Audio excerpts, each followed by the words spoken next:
ভারতের প্রধানমন্ত্রী নরেন্দ্র মোদীর বাংলাদেশ সফর ঘিরে দুদেশের তৈরি হয়েছে অনেক আশা।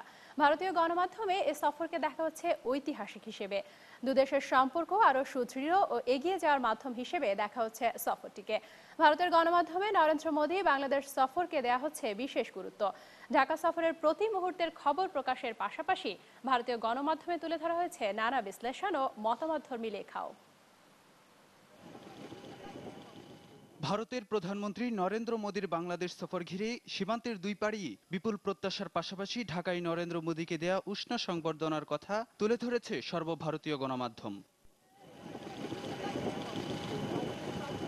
মোদীকে শেখ হাসিনা স্বাগত জানানো সম্পর্কে হিন্দুস্তান টাইমস ও এনডিটিভি বলেছে, প্রোটোকল ভেঙে বিমানবন্দরে হাজির হয়ে ভারতের প্রধানমন্ত্রীকে অভ্যর্থনা জানালেন বাংলাদেশের প্রধানমন্ত্রী। নরেন্দ্র মোদীর কর্মসূচির প্রতি মুহূর্তের শেষ খবর অনলাইন সংস্করণে প্রকাশ করেছে সর্বভারতীয় সংবাদ মাধ্যম। হিন্দুস্তান টাইমসের শিরোনাম, শুরু হলো প্রধানমন্ত্রী মোদীর ঐতিহাসিক ঢাকা সফর, উষ্ণ অভ্যর্থনার জন্য শেখ হাসিনাকে ধন্যবাদ। দ্য হিন্দু পত্রিকা লিখেছে, ৭১-এর বীর শহীদদের প্রতি শ্রদ্ধা জানানোর মধ্য দিয়ে শুরু হলো মোদীর বাংলাদেশ সফর। এনডিটিভির প্রতিবেদনে বলা হয়েছে, দুই দেশের বাণিজ্যিক সম্পর্ক জোরদারের প্রত্যাশা নিয়ে বাংলাদেশ সফরে ভারতের প্রধানমন্ত্রী। মোদীর বাংলাদেশ সফরের উপর নজর রেখেছে আন্তর্জাতিক সংবাদ মাধ্যম বিবিসিও।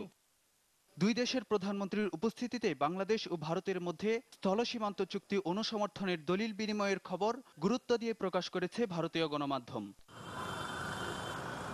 নরেন্দ্র মোদীর সফর ঘিরে ঢাকার আবেগ ও রাজপথের নানা বর্ণিল সাজের কথাও উঠে এসেছে ভারতের সংবাদ মাধ্যমে। কলকাতা থেকে প্রকাশিত আনন্দবাজার পত্রিকা লিখেছে, আবেগের ঢেউ ভেসে গেছে বিএনপি ও জামাতের তীব্র ভারত বিরোধী সুরও। টাইমস অফ ইন্ডিয়াও মোদীর ঢাকা সফর ফলাও করে প্রচার করে। म्यूजियम में तब्दील कर दिया गया और लोग নরেন্দ্র মোদীর সফরের বিভিন্ন অংশ ভারতের রাষ্ট্রীয় টেলিভিশন দূরদর্শন সরাসরি সম্প্রচার করে। को देख सकते हैं, समझ सकते हैं, जानकारी। বাংলাদেশ ভারত সম্পর্কের নানা মেরুকরণ, মোদীর সফরকে ঘিরে দুই দেশের মানুষের আশা ও সম্পর্ক এগিয়ে নিয়ে যাওয়ার ক্ষেত্রে বিভিন্ন সূচক নিয়ে বিশ্লেষণ ও মতামতধর্মী প্রতিবেদন প্রকাশিত হয়েছে ভারতের গণমাধ্যমে। পাশাপাশি বাংলাদেশের গণমাধ্যমে ভারতের প্রধানমন্ত্রীর ঢাকা সফরকে কিভাবে দেখা হচ্ছে সেই বিষয়টিও গুরুত্বের সঙ্গে তুলে ধরেছে সর্বভারতীয় গণমাধ্যম। একই সঙ্গে বাংলাদেশ সফর নিয়ে বাংলা ও ইংরেজিতে নরেন্দ্র মোদীর ফেসবুক ও টুইটার বার্তার কথাও তুলে ধরেছে ভারতীয় গণমাধ্যম। ফারুক ভূঁইয়া রবিন, নিউজ 9, ঢাকা।